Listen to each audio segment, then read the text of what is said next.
ሰበር መረጃ ኢትዮጵያውያን በደቡብ አፍሪካ የጥቃት ሰለባ ሆነዋል። በጆሃንስበርግ ማክዶናልድ ውስጥ ምግብ በመመገብ ላይ የነበሩ ኢትዮጵያውያን በጠራራ ፀሐይ በጥይት ተረሽነዋል። ጥቃቱ በደቡብ አፍሪካ የነጻነት ቀን መፈጸሙና መጤጠልነት ስጋቱ አይሏል።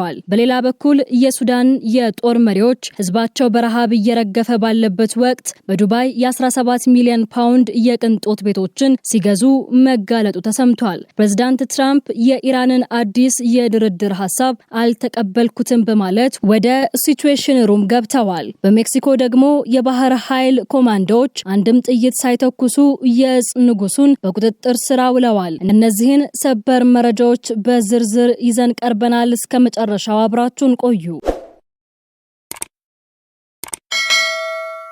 በደቡብ አፍሪካ ጆሃንስበርግ የሚኖሩ ወገኖቻችን በከፍተኛ ስጋትና በለቅሶ ውስጥ ናቸው። ትላንት የደቡብ አፍሪካ የመጀመሪያው ዲሞክራሲያዊ ምርጫ የተደረገበትና በየዓመቱ በታላቅ ድምቀት የሚከበረው የነጻነት ቀን ነበር። ይሁን እንጂ ይህ ለሀገሪቱ የደስታ ቀን የሆነው ሚያዝያ 27 ለኢትዮጵያውያን ግን የመርዶ ቀን ሆኖ አልፏል። ግድያው የተፈጸመው በጆሃንስበርግ ከተማ በሚገኝና ብዙ ሰው በሚንቀሳቀስበት ማክዶናልድ የፈጣን ምግብ መሸጫ ውስጥ ሲሆን 3 ኢትዮጵያውያን ወጣቶች ምንም አይነት ጥርጣሬ ሳይኖራቸው ምሳቸውን በመመገብ ላይ እያሉ ማንነታቸው ባልታወቁ ታጣቂዎች በድንገት በጥይት ተደብድበው ተረሽነዋል። በጥቃቱ ወቅት ከኢትዮጵያውያኑ በተጨማሪ 2 ናይጄሪያውያንም አብረው መገደላቸው የጉዳዩን አሰቃቂነት ይበልጥ ያጎላዋል። ጥቃቱን አነጋጋሪና አጠራጣሪ የሚያደርገው ደግሞ የተፈጸመበት ወቅት ነው። ግድያው የተፈጸመው መጤጠል አራማጅ የሆኑ ደቡብ አፍሪካውያን ስደተኞች ሀገራችንን ለቀው ይውጡ በሚል ሰፊ የተቃውሞ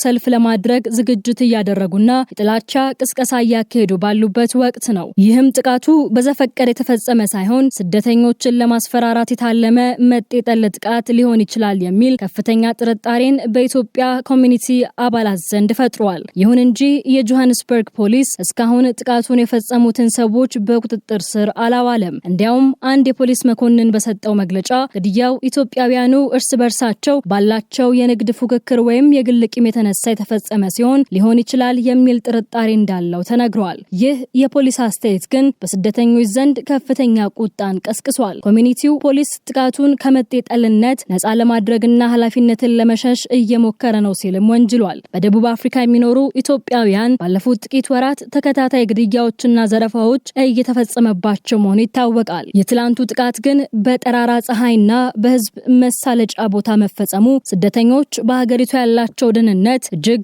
አሳሳቢ ደረጃ ላይ መድረሱን ያሳያል። ደቡብ አፍሪካውያን ነጻነታቸውን በሚያከብሩበት ዕለት ስደተኞች ህይወታቸውን እያጡ መሆኑ በሀገሪቱ ያለውን የፍትህና የጸጥታ ክፍተት በግልጽ የሚያሳይ አሳዛኝ ክስተት ሆኖ አልፏል። በሌላ በኩል ሱዳን በታሪኳ አይታው የማታውቀው እጅግ አስከፊ ሰብአዊ ቀውስ ውስጥ ባለችበት በሚሊዮኖች የሚቆጠሩ ዜጎቿ ለረሃብና ለስደት ተጋልጠው ባለበት በዚህ ወቅት የጦር መሪዎቿ ግን በሚሊዮኖች የሚቆጠሩ የህዝብ ሀብት በዱባይ የቅንጦት መንደሮች ውስጥ እያከማቹ መሆኑን የሚያሳይ አዲስ የምርመራ ዘገባ ወጥቷል። ዘ ሴንትሪ የተባለው ታዋቂው የአሜሪካ የምርመራ ቡድን ይፋ ባደረገው መረጃ መሰረት በሱዳን የዘር ማጥፋት ወንጀል የተፈጸመ ነው የሚባለው የአርኤስኤፍ መሪዎችና የጀነራል መሐመድ ሐምዳን ዳጋሎ ቤተሰቦች በዱባይ በድምሩ 17.7 ሚሊዮን ፓውንድ የሚያወጣ እጅግ ዘመናዊ መኖሪያ ቤቶችና ንብረቶች ባለቤት መሆናቸው ተረጋግጧል። ይህ እጅግ ሰፊ የሆነ የሀብት ማማ የተገነባው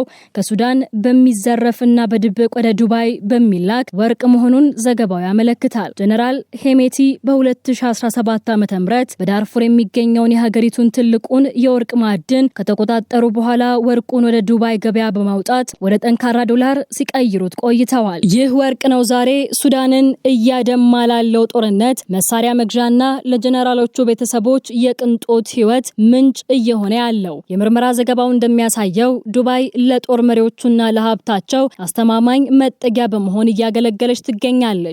የሄሜቲ ቤተሰቦችና የቅርብ ተባባሪዎቻቸው በዱባይ ከተማ እምብርት አቅራቢያ ከ20 በላይ እጅግ ዘመናዊ ቪላዎችና አፓርታማዎችን ገዝተዋል። በተለይ አነጋጋሪ የሆነው መረጃ የጀነራል ሄሜቲ ባለቤት ሱዳን ውስጥ ጦርነቱ በጀመረ በ6ኛው ወር በዱባይ በሚገኘው ትራምፕ ኢንተርናሽናል ጎልፍ ክለብ አቅራቢያ የሚገኝ ውድ መሬት በ6 በ627,000 ፓውንድ መግዛቷ ነው። በተጨማሪም የአርኤስኤፍ የፋይናንስ አማካሪ የሆነው ሙስጠፋ ኢብራሂም በአሜሪካና በአውሮፓ ማዕቀብ ቢጣልበትም በዱባይ በሚገኘው በዓለም ረጅሙ ህንፃ ቡርጅ ካሊፋ ውስጥ የግማሽ ሚሊዮን ፓውንድ አፓርታማ ባለቤት መሆኑ ተረጋግጧል። ይህ ሁሉ ሀብት በዱባይ ሲከማች በሱዳን ግን 33 ሚሊዮን ህዝብ እርዳታ ፈላጊ ሆኗል። 19 ሚሊዮን ህዝብ ደግሞ ለከፋ ረሃብ ተጋልጧል። የተባበሩት መንግስታት ድርጅት በሱዳን የዘር ማጥፋት ምልክቶች ይታያሉ ብሎ በወነጀለበትና የሱዳን ከተሞች ወደ ፍርስራሽነት በተቀየሩበት በዚህ ወቅት የጦር መሪዎቹ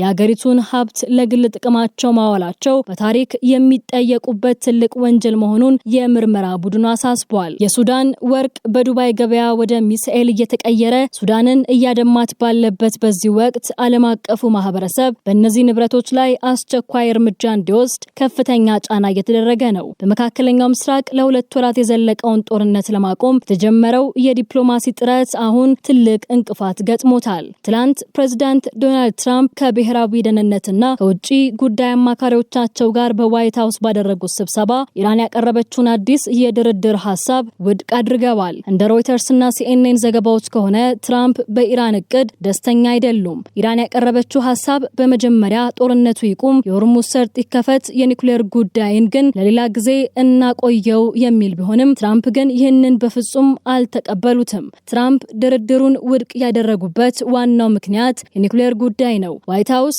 የኒውክሌር አጀንዳ ከድርድሩ መጀመሪያ ላይ መካተት አለበት የሚል ጽኑ አቋም አለው። የኒውክሌር ጉዳይ ሳይፈታ አሜሪካ በኢራን ወደቦች ላይ የጣለችውን የባህር ላይ እገዳ ብታነሳ ትራምፕ ኢራንን ወደ መስመር ለማስገባት የሚጠቀሙበትን ትልቅ የዲፕሎማሲ ካርድ ያጣሉ ተብሎ ተሰግቷል። የዋይት ሃውስ ቃል አቀባይ ኦሊቪያ ዌልስ እንደገለጹት አሜሪካ በጋዜጣ አማካኝነት ድርድር አታደርግም፣ ነገር ግን ቀይ መስመሮቿን በግልጽ አስቀምጣለች። ይህ በእንዲህ እንዳለም የሰላም ጥረቱ ይበልጥ እንዲቀዘቅዝ ያደረገው ትራምፕ ወደ ፓኪስታን ሊልኳቸው የነበሩትን ልዩ መልእክተኞቻቸውን ስቲቭ ዊትኮፍንና አማቻቸውን ጃሬድ ኩሽነርን ጉዞ በድንገት መሰረዛቸው ነው። ይህም አሜሪካ ከኢራን ጋር በአካል ለመደራደር አሁንም ዝግጁ አለመሆኗን ያሳያል። በሌላ በኩል ኢራን በትምህርት ቤቶች በአካል ተገኝቶ መማር እንደማይጀመርና ፈተናዎችን በአካል እንዳይሰጡ መከልከሏ ሀገሪቱ አሁንም በከፍተኛ የጦርነት ዝግጅትና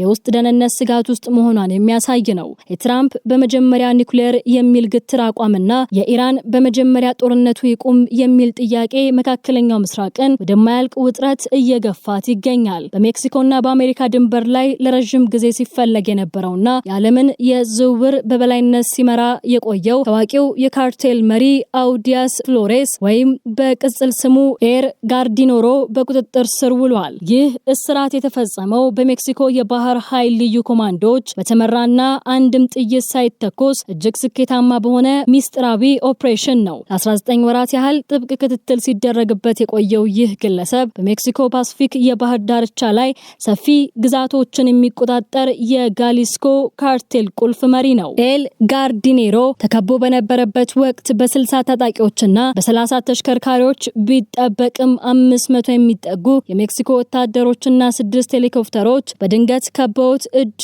እንዲሰጥ አድርገውታል። ይህ ኦፕሬሽን የተሳካው አሜሪካ በሰጠችው የሳተላይትና የአየር ላይ የደህንነት መረጃ መሆኑ የተነገረ ሲሆን የአሜሪካ መንግስት ለግለሰቡ ስርዓት የ$5 ሚሊዮን ሽልማት ቆርጦበት ነበር። ኤል ጋርዲኔሮ በአሜሪካ ከተሞች ለሚሰራጨውና ለብዙ ወጣቶች ሞት ምክንያት ለሆነው ፊንታኒል የተባለ አደገኛ እጽ ዝውውር ዋነኛው ተጠያቂ እንደሆነ ይታመናል። ይህ እስራት ከተፈጸመ በኋላ በድንበር ከተማዋ ሬኖሳ ወይም የካርቴል አባላት መንገዶችን በመዝጋትና ተሽከርካሪዎችን በማቃጠል አመጽ ለመቀስቀስ ቢሞክሩም የሜክሲኮ ጦር ግን ከተማዋን በቁጥጥር ስር አውሏል። የዚህ ኦፕሬሽን መጠናከር ከፕሬዝዳንት ዶናልድ ትራምፕ ከፍተኛ ጫና ጋር የተያያዘ ነው። ትራምፕ ሜክሲኮ የእጽ ካርቴሎችን የማታጠፋ ከሆነ አሜሪካ ወታደራዊ እርምጃ ተወስዳለች በሚል በተደጋጋሚ ማስጠንቀቂያ ሲሰጡ ቆይተዋል። ይህ ማስጠንቀቂያም የሜክሲኮ መንግስት እንዲህ ያሉ ከባድና አደገኛ የሚባሉ የካርቴል መሪዎችን እንዲያድን አስገድዶታል። የአሜሪካ አምባሳደር ሮናልድ ጆንሰን እንደገለጹት ይህ ስርዓት በሁለቱ ሀገራት መካከል ያለውን የደህንነት ትብብር ወደ አዲስ ምዕራፍ የሚያሸጋግርና በእጽ ዝውውር ላይ የተገኘ ታላቅ ድል ነው። በደቡብ አፍሪካ የወገኖቻችን ግድያ መቼ ያበቃል? ፖሊስ እርስ በእርስ ነው የተጋደሉት የሚለው መረጃስ ለምን የኮሚኒቲውን አባላት አስቆጣ? ተቆጣ። ትራምፕ የኢራንን የሰላም ጥሪ ውድቅ ማድረጋቸው በመካከለኛው ምስራቅ ለሚቀጥለው ውጥረት ምን ፍንጭ ይሰጣል? በዱባይ የተጋለጠው የሱዳን ጄኔራሎች ሀብትስ ለሱዳን ህዝብ ምን መልእክት አለው? መልስ የሚሹ ጉዳዮች ሆነዋል። ለቻናላችን አዲስ ከሆናችሁ ሰብስክራይብ በማድረግና የደውል ምልክቱን በመጫን ቤተሰብ ይሁኑን። በሌሎች ሰበር መረጃዎች እስከምንመለስ ሰላም ቆዩ።